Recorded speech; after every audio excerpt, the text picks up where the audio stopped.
திரு புகாரி, ஒரு வாய்ப்பை காங்கிரஸ் கட்சி இழந்துருச்சா? இப்போ மீண்டும் மோடி தான் பிரதமர் அப்படிங்கிறதோட சேர்ந்து திரு குபேந்திரன் சொல்றாரு, கூட்டணி நெருக்கடி அப்படிலாம் ஒன்றுமே வரப்போறது இல்லைங்க, அவங்களுக்கு தெரியும் ஒரு ஆட்சி எப்படி நடத்தணும்னு. அவர் சாலிடாக அவர் என்ன பேட்டர்னில் போனாரோ அப்படி தான் போக போகிறாரு, எந்த விதமான நெருக்கடியை உருவாக்கிட முடியாது அப்படின்றாங்க. நீங்கள் எப்படி பார்க்குறீங்க அது? இந்த வாய்ப்பை இழந்து விட்டதா அப்படின்னு சொன்னால், ஃபஸ்ட்டு வந்து ஆணவத்தோடும் செருக்கோடும் பேசிய பேச்சுக்கே மிகப்பெரிய பதிலடியை கொடுத்துருக்கிறோம். ஃபஸ்ட்டு ஆப்கே பார் 400 பாரையும் உடைச்சிருக்கிறோம். ராகுல் காந்தி வயசு என்னமோ அந்த சீட்டு தான் வாங்குவாருங்கிறதையும் உடைச்சிருக்கிறோம். ஸோ அவங்களுடைய கணிப்புகளை தாண்டி வந்திருக்கிறோம். 10 ஆண்டுகளுக்கு பிறகு சார், 10 ஆண்டுகள் ஆட்சிக்கு பிறகு 10 ஆண்டுகளுக்கு பிறகு 240 இடங்களை அவங்க பெற முடியுது, நீங்க 99ல் நிற்க வேண்டியிருக்கே அப்படிங்கிறது. 10 ஆண்டுகளுக்கு பிறகும் அவர் வயசுக்குள்ள சீட்டு தான் பெறுவாருன்னு அவங்க தானே சொன்னாங்க. ஓகே, அவங்களுக்கு அவ்வளோ கான்ஃபிடென்ட் இருக்கும்போது அதை உடைத்திருக்கிறோம் என்பதை தாண்டி அவங்க வந்து வெறும் என்டிஏ வந்து பிஜேபி மட்டுமே பெற்றதாக ஃபோக்கஸ் பண்ணிக்கிறாங்க. அது அப்படி இல்லை. தேர்தல் ஆணையம், இடி, சிபிஐ எல்லாத்தையும் வச்சு, குறிப்பாக தேர்தல் ஆணையத்தையும் தன் பக்கமாக வைத்து இவ்வளோதான் அவங்களால் பெற முடிந்தது. இது இல்லாமல் ஃபேர் எலெக்ஷனாக இருந்ததுன்னா நாங்கள் 400 ஆயிருப்போம். இதான் உண்மை. இந்த நிலையில் ஒரு சார் அவருடைய கருத்தை சொல்கிறார். இதுவரை இந்த 10 ஆண்டுகள் எதற்காக பிற மாநில கட்சிகள் இவர்களை பார்த்து பயந்தது என்பதையும் எல்லோருக்கும் தெரியும். பயந்ததுதான், பயமுறுத்தினார்கள். இனி இப்ப இதே வந்து சந்திரபாபு நாயுடு அவர்களுக்கோ இவரெல்லாம் வந்து 2000 நினைவு சரியா இருந்தா 2014 தேர்தலிலேயே நமோ அப்படின்னு சொன்னா அது நாயுடு மோடின்னு இருக்கணும்னு சொன்னவங்க. அவங்க அந்த அளவுக்கு அவரெல்லாம் வந்து அரசியல் தெளிவான நபர் தான்.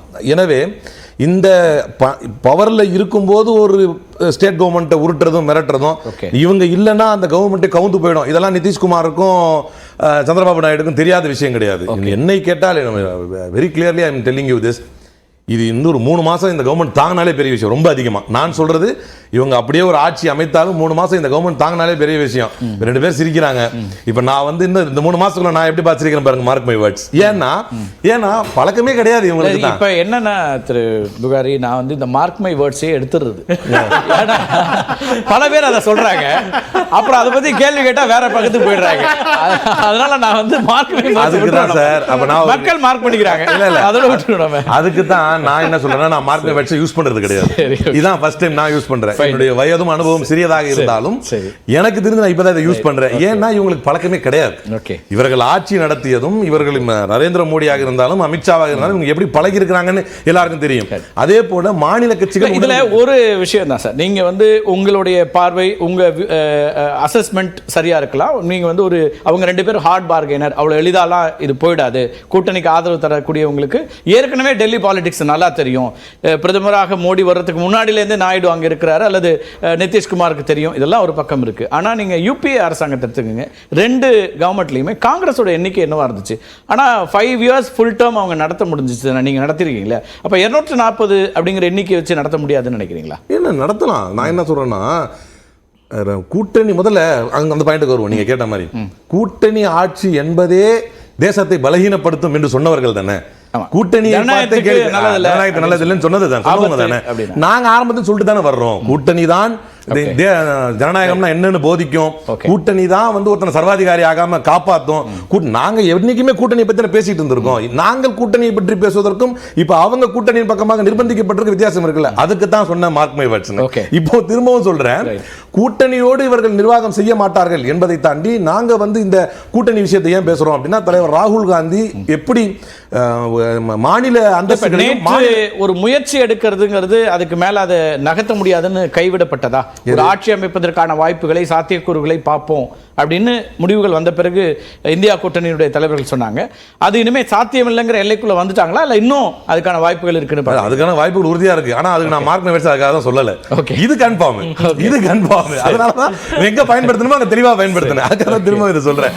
நான் இதை அகைன் ஏன் இதை சொல்றேன்னா, ஒவ்வொரு மாநில கட்சிகளையும் அழிப்பதும், இங்கே நான் தமிழ்நாட்டிலேயே பாஜகவை சார்ந்த ஒரு செய்தி தொடர்பாளர் ஒரு சேனல்ல பேசினது என்னால நேம் அண்ட் பிளேஸ் டைமோட சொல்ல முடியும். என்ன சொன்னாருன்னா, நாங்க ஒரு ஸ்டேட்ல போனா அங்க எஸ்டாப்ளிஷ்ட் பார்ட்டியோட கூட்டணி வைப்போம், கூட்டணி வச்சு நாங்க எமர்ஜிங்கா வருவோம்.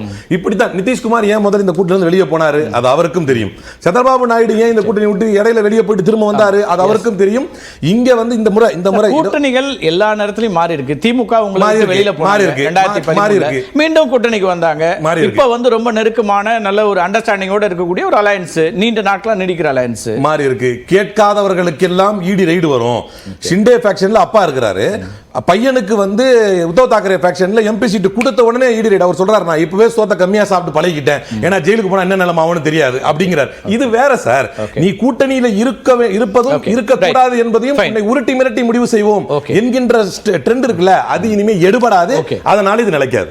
முதல் முறையா தலைவராக மோடி அவர்களுக்கு நிர்வாக தலைவராக இந்த மாதிரி ஒரு எண்ணிக்கை குறைவா மைனாரிட்டி ஒரு அரசை நடத்த வேண்டிய நெருக்கடி உண்டாக்கியிருக்கா? முதலமைச்சராகவும் மைனாரிட்டி இல்லை, பிரதமராகவும் 2 முறையும் நல்ல எண்ணிக்கையோடு இருந்தாங்க. இந்த முறை அருகில் இருக்கக்கூடிய கூட்டணியில் இருக்கக்கூடிய கட்சி தலைவர்களை சார்ந்து தான் இருக்கணும் அப்படிங்கிற நெருக்கடிக்கு மோடி தள்ளப்பட்டிருக்கிறார். அப்போ திரு சுப்பிரமணிய சாமி சொல்றாரு, மோடிக்கான மேண்டேட் கொடுக்கல, அவர் பிரதமர் பொறுப்பை ஏற்றுக்க கூடாது, இது மக்கள் அவருக்கு இந்த எண்ணிக்கை கூடாதுன்னு சொன்ன பிறகு எடுத்துக்கிட்டா அது சரியில்லை அப்படிங்கிற பார்வையெல்லாம் முன்வைக்கிறாங்க. ஒரு நெருக்கடிக்குள்ளதான் இந்த முறை பிஜேபி ஆட்சியை பிடிக்க வேண்டியிருக்கா? இப்போ என்ன விஷயம்னா, மோடி அவர்களை பற்றி நிறைய விஷயங்கள் வந்து இப்போ காங்கிரஸ் செய்தி தொடர்பாளர் பேசின மாதிரி இல்லாத ஒரு விஷயத்தை வந்து உருவகப்படுத்திட்டு அது உண்மைன்னு அவங்க நம்பிக்கிறாங்க. அதுதான் பிரச்சனை.